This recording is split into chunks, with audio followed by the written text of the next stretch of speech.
મુક્તમુનિ કહે છે, ઉત્તમ રાજન, હરિભક્તોને વારે વારે આવો અમૂલક લાભ મળતો, એટલે સત્સંગનો રંગ એને ચડતો ને ચડતો રહેતો. અવારનવાર શ્રીજી મહારાજ પોતાના ગામમાં આવે, પોતે પણ આવા ઉત્સવ સમયમાં જાય, દર્શન થાય. જગતમાં ગમે તેવી કીર્તિ હોય, પણ મર્યા પછી કોઈ કાંઈ જાણતું નથી હો. એને શું સ્વાદ લ્યો? લાખો કરોડોનો દાન કરી ગયો, પણ પછી એને શું સ્વાદ? મરનારાને એમ. અને વાંહે પણ ભાઈ શું હોય, એ ઓલી શોક સભા હોય ને તઈ કે આવા હતા ને તેવા હતા ને પછી કોણ સંભાળે એને? કયો વખાણની વાતો કોણ કરે? પછી કઈ ખરાબીની વાતો હોય તો કરે માણસો, સારી વાતો કોણ કરે? નથી કરતું. પણ મહારાજ કે આ લોકમાં કીર્તિ માટે ઠેર ઠેર રૂપિયા વેરે છે લોકો. કીર્તિ કેમ થાય અમારી, લાખો રૂપિયા વાપરે છે, પણ પરલોકમાં એ કીર્તિ કાંઈ કામ નથી આવતી. પરલોકમાં શું કામ આવે કીર્તિ? એને પરલોકમાં કામ આવે એવો ઉદ્યમ કરે એને બુદ્ધિશાળી માનવો. પરલોકમાં કામ શું આવશે એવો ઉદ્યમ કરે. ભૂમિમાં બી વાવે એનું ફળ તરત નથી મળતું, ટાઈમ લાગે, વાટ જોવી પડે, પાણી પાવું પડે, ખાતર નાખવું પડે. એમ કે વાવ્યું અને ફળ ખપે એમ કે મળે? આંબાનું ઝાડ વાવો તો 3 વર્ષ 4 વર્ષ પછી ખાવા મળે આંબા, એમને એમ તો ન જ મળે ને. એ કલમું વાવ્યું હોય તો. એમ સુમાર્ગે ચાલે એનું ફળ પણ સમય આવે ત્યારે મળે. હાલે એક માળા ફેરવીને ફળ મળી જાય એમ મળે. ભજન કર્યા કરો તઈ મળે. સહુ પોતાના મતને સુમાર્ગ માને છે. મહારાજ કે પોતાના મતને સુમાર્ગ માને છે. ગમે તેવું હોય તો પોતાને સારો માને છે. વેશ્યા સ્ત્રી પણ પોતાને અધિક માને છે, અને પતિવ્રતાને બંદીખાનામાં પડેલી સમજે છે. લ્યો શું કહો તમે? પોતાને હારી જાણે કે છૂટા ભરી લ્યો, અને પતિવ્રતા તો એમ જ પડી હોય, લ્યો ઘરમાં જ જેલમાં પડ્યું એમ માને. જેલમાં એવું છે ને. દારૂડિયા પોતાને હારા જ માને છે. કેવા જલસા કરી રહ્યા, આ લોકો પડ્યા હેરાન થાય, લ્યો આપણે કેવા ટેસ્ટ કરી રહ્યા, એમ જ માને બધા. મોટામાં મોટી તકલીફ જ છે મહારાજ કે બધા પોતાને જ હારું માને, બીજાને હારા માને એ ભગત હાચો. પોતાને તો આખી દુનિયા હારા માને છે, હાવ ભંગણ હોય તોય. અને પતિવ્રતા સ્ત્રી હોય એ વેશ્યાને કેવી માને? પશુ માને ને. હવે કાંઈ ધર્મનું ઠેકાણું નહીં, અને પોતાને સુખી જ માને છે ને એ પણ. મહારાજ કે દુનિયામાં આવું છે, પણ સત્સંગે કરીને જ્ઞાન રૂપી નેત્ર એને પ્રાપ્ત થાય છે ત્યારે એને કુસંગ ઓળખ્યામાં આવે છે. એના વિના કુસંગ વસ્તુ શું છે ખબર પડતી નથી. શ્રીજી મહારાજ ગઢપુરમાં આવી રામનવમીનો ઉત્સવ કર્યો. મધ્યરાત્રિ શ્રીહરિનો જન્મ હોવાથી મહારાજનો પણ ઉત્સવ કર્યો. ઉત્તમ રાજાએ ખાસ જીવા ખાચરના ભાઈ ભત્રીજા હતા, એ મહારાજને પગે લાગી. મહારાજે બાજુમાં બેસાડ્યા. એટલે શ્રીજી મહારાજને પૂછ્યું કે મહારાજ, આજે રામચંદ્રજીનો જન્મ છે એ તો જગત જાણે છે, પણ આજે તમારો જન્મ છે કોઈ જાણતું નથી, કે એનું તો કઈ કરો. લ્યો રામચંદ્રજીનો જન્મ છે એમ હવે દુનિયા જાણે છે, તમારા જન્મનું શું? અમે તો તમને ભગવાન જ માનીએ છીએ. આટલા મોટા મોટા ઉત્સવ કરો છો કલ્યાણકારી, પણ આપણો જન્મનો ઉત્સવ કેમ નથી કરતા? લ્યો મહારાજ ની સામે આવી ગયો એક ઘેણો. તમારા જન્મના ઉત્સવ કેમ નથી થતા? એક એક ભગવાન છો તોય. મહારાજ કે તમે ઉત્સવ કરો એમાં અમને વાંધો નથી, પણ દુનિયા જેમ તેમ બોલે એટલે લાજ હોવું ને વાલી છે. એટલે અમે રામચંદ્રજી ભગવાન નિમિત્તે જ ઉત્સવ કરીએ. રામનવમીનો, જન્માષ્ટમીનો, કૃષ્ણ જન્માષ્ટમી ઉજવીએ છીએ. અમે અમારો પોતાનું કઈ અમે ઉજવતા નથી. અને જ્યારે કંઈક રામનવમી ઉત્સવ મહારાજનું પૂજન થયું હશે ને, હરિભક્તો પોતાની ઈચ્છાથી મહારાજ આજે તમારો પ્રાગટ્ય દિવસ છે એટલે અમારે તમારું પૂજન કરવું છે, રાત્રે આરતી બારતી હરિભક્તોની ઈચ્છાથી કરે, બાકી મહારાજ પોતે નથી કરાવ્યું. તો આજે સાધુ થઈને પોતે પૂજા આવે એ કેમ બરાબર કહેવાય? લ્યો, આજે ભગવાન છે પોતે કરી શકે છે. મહારાજ કે લોકો બોલે એટલે અમને આ બધું નથી ગમતું, અમે અહીંયા પૂજાવા આવ્યા જ નથી. મહારાજ કે હો, હે દેવતાઓની પૂજા પ્રતિષ્ઠા વધારી, સંતોની પૂજા પ્રતિષ્ઠા પણ મહારાજ વધારી, પણ પોતાની પૂજા પ્રતિષ્ઠાની ક્યાં વાત મહારાજ નથી કરતા. જીવા ખાચર આવ્યા. જીવા ખાચર કે મહારાજ તમારી મોટપ સામું જોઈએ ને તો જબરજસ્ત છે, અને અમારા સામે જોઈએ ને તો અમે આ અવગુણના ભરેલા, તમે નિભાવો એટલે નિભીએ, નહીતર અમે તો સત્સંગમાં ટકી એવા નથી. કે લ્યો જીવો ખાચર કે તમારામાં ગુણ એવા છે કે અમારે જેવા લોકલને પણ તમે ટકાવો છો તમારી સાથે, અમારા ગમે એટલા અવગુણને પણ તમે પચાવી જાઓ છો, તમારી મોટાઈ છે. આવી રીતે શ્રીજી મહારાજ ગઢપુરમાં રહેતા હતા. 15 દિવસે એકાદ વાર જીવા ખાચરના દરબારમાં જતા અને ત્યારે વાત પણ કરતા. એ જાત જાતની વાતું કરતા શ્રીજી મહારાજ. વાતું કરવાનો મહારાજને બહુ શોખ હતો. એકવાર શ્રીજી મહારાજ જીવા ખાચરના દરબારમાં ગયા. એનો દરબાર થોડોક મોટો અને સંતો ખાસ ત્યાં ઉતરતા. સંતો માટે જગ્યા પણ બનાવી હતી એને. એ થોડાક યશના શોખીન હતા, કીર્તિના શોખીન હતા જીવો ખાચર. જોકે આમાં ઓછી કથા આવે છતાં પણ પોતે જ કહે છે, જો અમારામાં તો અવગુણ ભરેલા છે પણ તમે નિભાવો છો. એટલે સંતોની સેવા બહુ કરતા.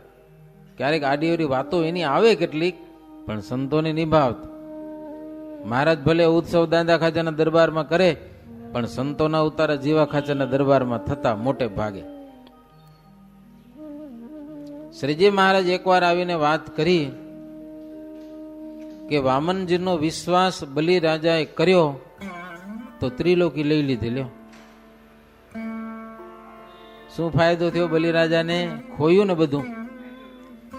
બલિરાજાને શું ફાયદો થયો? રાજ્ય ખોયું અને પાછો બાંધ્યો.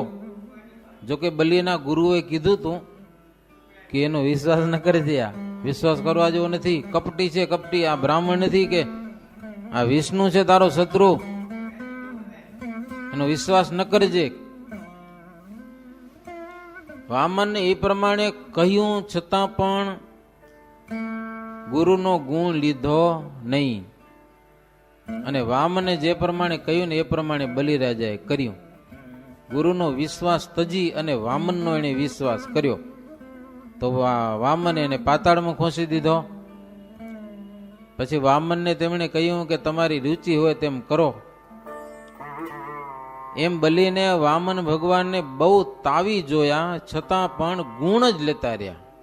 માન્યા ને કે ભગવાન છે, એમ કીધું ને વિષ્ણુ છે. ગુરુએ કીધું આ વિષ્ણુ છે એમ કીધું ને, ત્યાંથી બલિરાજાને એમ થયું કે મારા યજ્ઞમાં જો વિષ્ણુ જો આવતો હોય બ્રાહ્મણનું રૂપ લઈને, તો હવે તો એનું જ છે બધું. કે આ ભગત હતો ને, ગુરુ ભલે શુક્રાચાર્ય, એના વિષ્ણુ જો મારા યજ્ઞમાં આવી જતા હોય તો મારું કામ પૂરું થઈ ગયું. હવે એ કેમ જ કરાય? ગુરુ કેમ ન કરાય? કે લ્યો, ગુરુ કેમ કરાય જ નહીં, કારણ કે ગુરુનું મેં ઈર્ષા ભરીએ. ભગવાન પોતે મળી ગયા, હવે તેને શરણે જવાય. એનો ગુણ લેતા રહ્યા ત્યારે ભગવાન તેમને વશ થઈ ગયા. મહારાજ કે અમારી રીત પણ આવી જ છે હો, જેને અમારો વિશ્વાસ છે ને એને દુઃખ દઈએ, અમે દુઃખ દઈએ છતાં સુખ માને પછી અમે એને તજી શકીએ નહીં. કષ્ટ તો આવે સત્સંગ થાય એટલે, પણ એ કષ્ટમાં પાર ઉતરી જાય, કાંઈ મનમાં ન થાય તો પછી અમે એને વશ થઈ જઈએ. અને મહારાજ કે અમે કોઈકને દુઃખ દઈએ તો પણ એના સુખને વાસ્તે દુઃખ દઈએ છીએ, એને સુખી કરવા માટે. પણ બુદ્ધિ જેની ઊંધી હોય એને આ વસ્તુ સમજાય નહીં. ભાઈ શું કરવું મહારાજ કે જે મન અમને સોંપી દે છે એ ક્યારે દુઃખી થતો નથી. અમને મન આપી દીધું, દુઃખી ન થાય. કદાચ દુઃખ સહન કરવો પડે થોડા જાજા, પણ પરિણામે સુખ હોય. મહારાજ કે પાંડવોએ ભગવાનનો વિશ્વાસ રાખ્યો હતો તો પાંડવોને આજ દિવસ સુધી યશ કીર્તિ ગવાય છે, અને ભગવાને પણ એનો જ પક્ષ રાખ્યો પાંડવોનો. શ્રી કૃષ્ણ ભગવાન અંત સુધી પાંડવોને છોડ્યા નહીં. ભીષ્મ ભગત હતા, આમ તો નતા. ભીષ્મ પિતામહ જબરો ભગત હતો, કેવો નિષ્ઠાવાળો, કેવું એનું બ્રહ્મચર્ય. પણ દુર્યોધન તરફથી એને માન મળેલું એટલે દુર્યોધનના પક્ષમાં રહ્યા હતા ભીષ્મ પિતામહ. એટલે અંશે એની અપકીર્તિ ગવાય છે મહારાજ કે આવો ભગત થઈને દુર્યોધનના પક્ષમાં ભળ્યો કે નહીતર પાંડવ પક્ષમાં આવી જવું તું ને. ભીષ્મ પિતામહને એને કોણ રોકતું તું પણ ના આવી શક્યા. થોડીક યશની આશા હશે અને યશવાળા હોય કામ જબરું કરે, મોટું કામ કરે હો. એમ શ્રીજી મહારાજ વિચારીને અને વિવેકથી વાતો કરતા, તેથી સૌને બહુ મીઠી લાગતી મહારાજની વાતો. મહારાજ જેટલી વાતો કરે ને મીઠી બહુ લાગે. અને વિવેકમાં બધી વિદ્યાનો સમાવેશ થાય છે. ગમે એટલું ભણો પણ અક્કલ ન હોય, વિવેક ન હોય જરાય, વિદ્યા એની કાંઈ કામ ના આવે. અપયશ અપાવે વિદ્યા એની. ત્યારે જીવા ખાચર કે મહારાજ સાચી વાત કયો છો, તમે દુર્યોધન ને શ્રી કૃષ્ણની વાત કરી, એ અમને સમજાવો કે શું છે એ હકીકત, મૂળ વાત શું છે. ત્યારે શ્રી હરિ મંદ મંદ હસતા હસતા બોલ્યા કે અર્જુન અને દુર્યોધન શ્રી કૃષ્ણની સહાય લેવા દ્વારિકામાં ગયા હતા, બે જણા. એ તમને બધાને ખબર હશે. યુદ્ધ થવાનું ફાઇનલ થઈ ગયું એટલે હવે શ્રી કૃષ્ણની સહાય લેવા દુર્યોધન પેલો પહોંચી ગયો હતો, કૃષ્ણ પોઢ્યા હતા. પછી વાય અર્જુન આયા, ઓલ્યો માથા લગે બેઠો હતો દુર્યોધન, અને અર્જુન ભગવાનના ચરણ પાસે બેઠા હતા. શ્રી કૃષ્ણ જેવા જાગ્યા ત્યારે નજર ગઈ અર્જુન ઉપર. આમ જોયું તો દુર્યોધન બેઠો હતો મારું બાજુમાં પાછું. શું કરવા આવ્યા હો? કૃષ્ણ પૂછ્યું. શા માટે આવ્યા છો? દુર્યોધને કીધું કે સૈન્ય સહિત તમે મારા પક્ષમાં આવો, એટલા માટે આવ્યો છું. બોલ્યો પેલો દુર્યોધન પાછો. અર્જુન તો બેઠા છે. શ્રી કૃષ્ણ કે અમારે તમારા બંનેનું રાખવું જોઈએ કે હો, મારે તો બંનેનું રાખવું પડે ને, હું એકલામાં ન ભળું. ભગવાન શ્રી કૃષ્ણે કીધું કે એક જણો સૈન્ય રાખે અને એક મને રાખો, કે એક બાજુ મારું સૈન્ય અને એક બાજુ હું એકલો. એ ભગવાન કે અમે હથિયાર નહીં ધારણ કરીએ, માત્ર રથ હાકીશું. બોલો. અને પેલી નજર કૃષ્ણ કે અર્જુન ઉપર પડી છે એટલે પેલો અધિકાર અર્જુનને માગવાનો. ઓલિયો મનમાં દુખાણો દુર્યોધન કે મને જોઈ માગી નહીં લે ને. પણ અર્જુને શું માગ્યું? એ કે મારે સૈન્યનું કાંઈ કામ નથી, મારે તમારી જરૂર છે. કે દુર્યોધન ખુશ થઈ ગયો મનમાં. લ્યો, એને હારાને સૈન્ય ખપતું હતું, એને કૃષ્ણ નહોતા ખપતા દુર્યોધનને. અર્જુને ભગવાનને કીધું કે બસ તમે મારી સાથે ચાલો, બસ મારો રથ. ભગવાન કે હથિયાર નહીં લઉં, એકે હથિયાર ન લો તો કાંઈ નહીં, હથિયાર લેવાનું હું થયું નહીં, કે તમે મારી આગળ બેસો, બસ રથ ચલાવો, હથિયાર હું હાકીશ. અને દુર્યોધન કે મારે તો સૈન્ય જોઈએ કે તમારે હું હથિયાર ન લઈ હું કામનો કૃષ્ણ? દુર્યોધન કે હથિયાર લઈશ નહીં તો કામના શું? કે મેળ પડી ગયો બે જણાને, જે ખપતું એ મળી ગયું. બે કૃષ્ણ ઉપર રાજી થઈ ગયા ને. દુર્યોધનને જડતું જોતું હતું દુર્યોધનને મળી ગયું, અર્જુનને જોતું હતું એ અર્જુનને મળી ગયું. ભગવાન કૃષ્ણ છે ને નટખટ છે, એની પાસે કળા બહુ, ગમે એવો આવે ને એને રાજી કરી દેવો. આપણી પાસે બે માણસ હોય ને, બે તમારા બે નોકર હોય ને, તો બે માં તમને હરખી બુદ્ધિ નહીં હોય. તમે જોજો, એક પ્રત્યે તમને પ્રેમ થોડોક વધારે હશે, એક પ્રત્યે ઓછો હશે, કારણ કે સ્વભાવના બે હરખા તો ન જ હોય. માત્ર બે માણસમાં તમે હરખી બુદ્ધિ નહીં રાખી શકો. ભલે હરખું કામ કરતા હશે તોય તમને પક્ષ થઈ જશે લગભગ. પણ શ્રી કૃષ્ણની 16,108 પત્નીઓ હતી, એ બધા પ્રત્યે સરખો પ્રેમ હતો. એને ઉત્તમ નાયક કહેવાય. સદાનંદ સ્વામી શિક્ષાપત્રીના પહેલા શ્લોકમાં લખ્યું છે આ ઉત્તમ નાયક. એમ અષ્ટપટરાણીઓ મેન છે, બીજી 16,100 પત્નીઓ હતી. બધાને વિશે સરખો ભાવ. કોઈને એમ ન થાય કે મારી સાથે કંઈક આડું કરે છે, બધાને એમ થાય કે ભગવાન મારી સાથે જ બધું પ્રેમ કરે છે. ગોકુળમાં હજારો ગોપીઓ સાથે કૃષ્ણ રમ્યા હતા, બધાને એમ હતું કે મારી સાથે જ રમે છે, મારી સાથે જ પ્રેમ કરે છે. આ ઉત્તમ નાયક છે ભગવાન કૃષ્ણ. ભગવાન શ્રી કૃષ્ણ પાંડવોની બાજુમાં રહ્યા મહારાજ કે, અને પાંડવોને જીત થઈ, લડાઈ થઈ પછી એમ શ્રીજી મહારાજ અવારનવાર સભામાં આવી અને વાતો કરતા, અને ક્યારેક ક્યારેક રમૂજની વાતો પણ બહુ કરતા. એમ કરતા કરતા જેઠ મહિનો આવી ગયો. ગઢપુરમાં કાઠી ભક્તોને બોલાવ્યા. મહારાજ કે હાલો ગુજરાતમાં તમને કેરીઓ ખવડાવી છે, કે કેરીઓ બહુ પાકી છે ને હરિભક્તો આગ્રહ કરે છે, ટોપલા ભરી ભરીને ગઢપુર ક્યાં પહોંચાડવી? કેરીઓ ગુજરાતમાં બહુ થાય, વડતાલ ને જેતલપુર ને એ પ્રદેશમાં. કાઠીઓ બોલ્યા કે મહારાજ કેરીઓ ખાવા મળતી હોય તો હમણાં રવાના થાય કે લ્યો, ખાવાની વાત આવે જરા મોડા નથી પડતા કાઠીઓ. મહારાજ કે આ વખતે જેતલપુર જવાનું નક્કી કરીએ. અવારનવાર આજુબાજુના ગામડાના હરિભક્તો તો બોલાવે છે, પણ જેતલપુર જઈએ. પછી નીકળ્યા બધા કાઠી સવારોની સાથે. માર્ગમાં ઘણા બધા ગામ આવે, બધા ગામડામાં ભક્તજનોને પ્રસન્ન કરતા કરતા પ્રભુ જેતલપુર પહોંચ્યા છે. મહોલની જગ્યામાં આવીને અશ્વેથી પ્રભુ ઉતર્યા. મોટી સભા ભરાણી. હે ભરનારા સંતો હતા, રામદાસ સ્વામી હતા ડભાણ, એ બધા આવી ગયા ત્યાં કને. સંતોની પણ સભા ભરાણી, બધા બેઠા ત્યાં કને. સરસહી પાકી કેરી તાકે, ટોપલે ભર ભર લાએવા કે, શ્રી હરિ આગે ધરત સો રહાય, કાઠી કુંહરી તબહી બોલાય. હરિભક્તોને ખબર પડી મહારાજ આવ્યા છે. કેરીઓ, પાકેલી કેરીઓના ટોપલા ભરી ભરીને આવવા માંડ્યા હો સભામાં.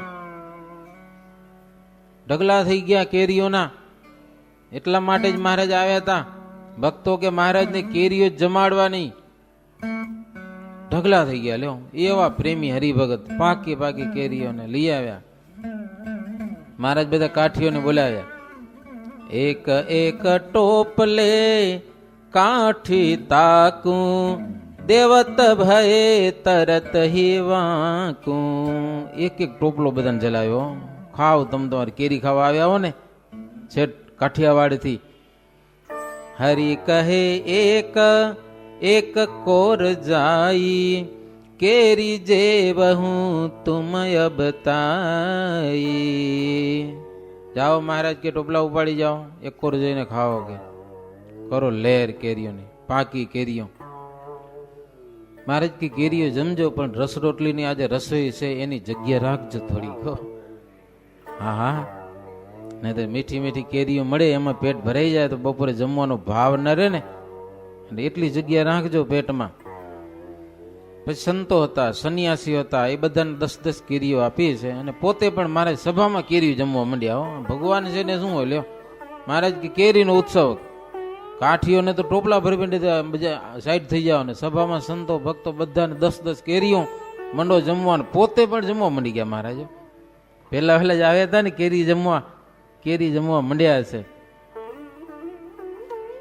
પછી તો મહારાજ જેટલા દિવસ ત્યાં રહ્યા, નિત્ય કેરીનો ઉત્સવ થતો, રસ રોટલીની રસોઈ થતી, મહારાજ પોતે જમતા, સંતો ભક્તજનોને જમાડતા. અને મહારાજને ઉતરવાનો બ્રહ્મહોલ દેવસરોની પાડ ઉપર છે. એની વચ્ચે 2 ખંડ હતા. એમાં 2 ખંડની વચ્ચે પગથિયા ઉપર ચડવાના. આજે એમને એમ છે.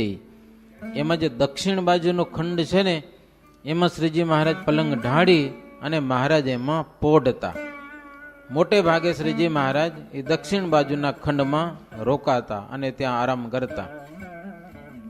પશ્ચિમ બાજુ વૃક્ષની છાયા, ત્યાં શ્રીજી મહારાજ સભા ભરતા. ગરમીના દિવસો એટલે ભક્તજનો વીરણના પંખાનો પવન ભીંજવી, વીરણના પંખાને મહારાજને ભીનો ભીનો પવન ઢોળતા. વીરણ નામનું ઘાસ થાય, એ ઘાસથી કે આ મોટા પંખા બનાવાય, અને એને પલારી નખાય, પલારીને ખંખરી નાખે, નહીં છાંટા ઉડે, અને પછી એનો પવન મહારાજ ઉપર ઢોળે. સુગંધ બહુ હોય, સુગંધ, એનો સુગંધ આખી સભામાં પ્રસરી જતો. પવન ઢોળતા હોય ને બંને બાજુથી, આખી સભામાં એનો પવન આ સુગંધ પ્રસરી જાય. માણાવદરનો મુસલમાન રાજા, નામ ભૂલી ગયો, એ ક્યારેક ક્યારેક આવા પંખા તૈયાર બનાવરાવી અને મહારાજ જ્યાં હોય ને ત્યાં મોકલતા મહારાજને માટે. આનાથી મહારાજને પવન ઢોળજો કે વિરણના સરસ પંખા બનાવીને સુગંધીમાન. એમ કરતા કરતા સંધ્યાનો વખત થયો. આરતી ધૂન વગેરે બધું કર્યું. સંતો બધા એકબીજાને પગે લાગ્યા. જય સ્વામિનારાયણ, જય સ્વામિનારાયણ. હરિભક્તો બધા સંતોને પગે લાગીને જય સ્વામિનારાયણ કીધા. પછી રાત્રે પ્રભુ પોઢ્યા જ. સવારે સરોવરમાં સ્નાન કર્યું. પાણી બહુ ઊંડું હતું, એમાં પણ શ્રીજી મહારાજ વારે વારે ડૂબકીઓ મારતા. પછી બહાર નીકળી વસ્ત્ર વગેરે પહેરીને પ્રભુ બેઠા. સંતો ચણોઠીના હાર પહેરાવા આવ્યા છે. મહારાજ કે તમે સંત છો, આ બધું કરવાની માથાકૂટ મૂકો કે આ બધી ચણોઠીઓ ભેગી કરવી અને હાર બનાવવા, એના કરતા ફૂલના હાર જડે ને તો અમારે પહેરવાનું, બાકી તમારે ભજન કરવાનું હોય કે લ્યો. કારણ કે આ બધી વસ્તુ અમને આપવા માટે તમે કેટલા ધંધે લાગી જાઓ. હવે ચણોઠીઓ વાડમાં થતી હોય, અહીંયા તો મળે નહીં, હવે તો આપણે બહુ ઓછી મળે ને. એ વળી એમાં પાછા વળી હોલ કરવાની, એ કામ અઘરા પડી જાય ને. મહારાજ કે એ બધું તમે ત્યાગી છો ને, આ તમારી રીત નથી કે. મહારાજ કે બહુ માથાકૂટમાં ન પડો, તમે બધા ઉપકરણો ત્યાગ કરી દો. એમ કહી અને સંતોને સભામાં બેઠા રાખ્યા. સંતો બેઠા હતા ને સભામાં, એને બેઠા રાખ્યા. અને બીજા સંતોને કીધું, આજુબાજુ સંતો હશે એને બધાને બોલાવ્યા. પછી કીધું તમારી બધાની જોડીઓ લઈ આવો, અમારે તપાસ કરવી છે. મેં શું ભરી બેઠા ઓલે, એ મહારાજ કરી શકતા હો, બાકી ન થાય, બીજાનું કામ નથી ભાઈ. પછી બધા સંતો જોડીઓ લઈ આવ્યા. તપાસ કરી તો માહિતી કાંઈ ન નીકળ્યું. હાવ ચોખ્ખું હતું કાંઈ કે મહારાજને આપી દીધું હતું. હવે શું નીકળે જોડીઓમાંથી? એક સંત નિર્માનાનંદ સ્વામી અને જિજ્ઞાનાનંદ સ્વામી, આ બે સાધુ, એની કંઈક મહારાજ વાત સાંભળી હતી કે એ બરાબર નથી વર્તન રાખતા, એમ કોઈક વાત સાંભળી હશે. પણ એની જોડીઓ મગાવી તો એ સાફ જોડીઓ નીકળી. બીજા દ્વારા મારે જોડી મગાવતા, પોતે કદાચ લેવા જાય તો નાખી આવે ક્યાં કદાચ. જોકે નાખી આવે એવા હતા નહીં, પણ કોઈક નીકળે કદાચ એમ. સંતો મહારાજ કેમ જ કરતા હતા. છતાં પણ એ બે સાધુમાંથી પણ નીકળ્યું નહીં કાંઈ. વાત મહારાજ પાસે આવી હતી પણ નીકળ્યું કાંઈ નહીં. વાત ખોટી નીકળી. પછી મહારાજ કે સંતમાં ફરક ન હોય અને કોઈક જૂઠું કહે એ નારકી થાય કે નારકી હો, ભૂલ છે નહીં અને ખોટું ખોટું કેનારો નારકી થાય છે. એમ કહીને શ્રીહરિએ કીધું કે મુક્તાનંદ સ્વામી સરખા સંતમાં પણ તમને કંઈક ફેર જોવામાં આવે ને તો અમારી આગળ કહેજો, પણ બીજા આગળ ચૂપ રહેજો. મહારાજ કહો એવા મોટા સંતનો કંઈક ફેરફાર દેખાય તો અમને કહેજો, પણ બીજા કોઈની આગળ કાંઈ કહેતા નહીં કે. બાકી તો મહારાજ કે જેને જેની સાથે મન જુદું પડ્યું હોય ને એમાં કાંઈ ફેરફાર ન હોય ને તોય ફરક દેખાય. પછી તકલીફ એ છે, મન જુદું પડ્યું, એક મન હોય, મહારાજ કેવા 5 જણા જુએ, પછી 5 જણાને કાંઈક ફરક જેવું લાગે ને તો અમારે કેવું કે તો અમને વાત કરવી, તો ફરક સાચો સમજો, નહીતર ખોટો જ હોય. અને પોતામાં કંઈક ભૂલ થઈ હોય ને ભૂલ કબૂલ કરે એને સત્સંગના ખપવાળો જાણવો. અને જે પોતે પોતાની ભૂલ કબૂલ જ ન કરે તો મહારાજ કે એને સત્સંગનો ખપ નથી. સત્સંગનો ખપ નથી એને તો મહારાજ કે અમારા આશ્રિત એની સાથે હેતે ન રાખવું. હવે એને આઉટ કરી નાખો સત્સંગમાંથી, કારણ કે પોતાની ભૂલ કબૂલ નથી કરતો મારો, તો એવાની સાથે શું હેત રાખવાનું, ન રાખવાનું. એમ શ્રીજી મહારાજ સંતોની સભામાં વાત કરતા હતા. પછી તો એ આજુબાજુના ગામડાના અપાર હરિભક્તો આવ્યા, ફૂલના હાર લઈ આવ્યા. સૌના હાર શ્રીજી મહારાજ સ્વીકાર્યા. પછી ઉતારે આવી રસોઈ થઈ, મહારાજ જમ્યા, સંતો ભક્તજનોને જમાડ્યા. ભીમ એકાદશી આવી, તે દિવસે સંતો અને ભક્તજનો યથાશક્તિ મહારાજનું અદભુત પૂજન કરેલું છે, જબરજસ્ત. ભીમી અગિયારસનો ઉત્સવ કર્યો મહારાજ. અને તે દિવસે કેરીને ફલાહાર કરાવે, સમજ્યા ને? ફલાહાર કરતા હતા ને એને આંબા દીધા બધા, કરો ફરાર જેને કરવું હોય ઈ, બાકી કાંઈ નહીં. આવી રીતે શ્રીજી મહારાજ સંતો અને ભક્તજનોને ખૂબ આનંદ પમાડતા જેતલપુરમાં છે. બાકીની કથા આવતીકાલે. એવી રીતે 48મો તરંગ થયો સહજાનંદ સ્વામી મહારાજની જય. શ્રીપતિમ શ્રીધરમ સર્વદેવેશ્વરમ ભક્તિધર્માત્મજમ વાસુદેવમ હરે માધવં કેશવમ કામદમ કારણમ સ્વામિનારાયણમ નીલકંઠમ ભજે. સહજાનંદ સ્વામી મહારાજની જય. પ્રભુ તમ વિના મારું કોણ છે, તમે જાણો છો હરી, તમે જાણો છો હરી. પ્રભુ તમ વિના મારું કોણ છે, તમે જાણો છો હરી, તમે જાણો છો હરી. પરિવારમાં તમે સાર છો, સંસારનાયા ધાર છો. મારા પ્રાણ તણા તમે પ્રાણ છો, તમે જાણો છો હરી, તમે જાણો છો હરી. પ્રભુ તમ વિના મારું કોણ છે, તમે જાણો છો હરી, તમે જાણો છો હરી. આલોકમાં તમે આપ છો, આલોકમાં તમે આપ છો. પરલોકમાં બાપ છો, સર્વે જગતના પ્રતિપાળ છો. તમે જાણો છો હરી, તમે જાણો છો હરી.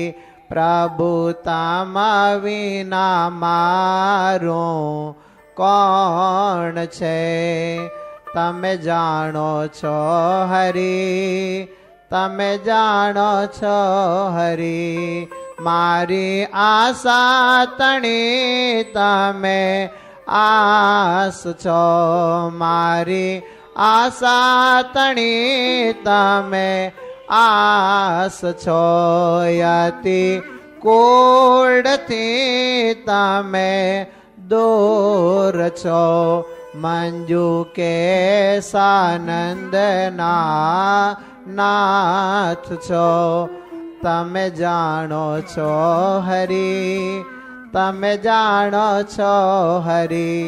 પ્રભુ તમ વિના મારું કોણ છે, તમે જાણો છો હરી, તમે જાણો છો હરી.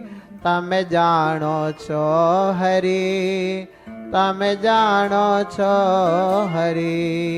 નારાયણ સ્વામી નારાયણ, નારાયણ સ્વામી નારાયણ, નારાયણ સ્વામી નારાયણ, નારાયણ સ્વામી નારાયણ, નારાયણ સ્વામી નારાયણ, નારાયણ સ્વામી નારાયણ, નારાયણ સ્વામી નારાયણ, નારાયણ સ્વામી નારાયણ, નારાયણ સ્વામી નારાયણ, નારાયણ સ્વામી નારાયણ, નારાયણ સ્વામી નારાયણ, નારાયણ સ્વામી નારાયણ, નારાયણ સ્વામી નારાયણ, નારાયણ સ્વામી નારાયણ, નારાયણ સ્વામી નારાયણ, નારાયણ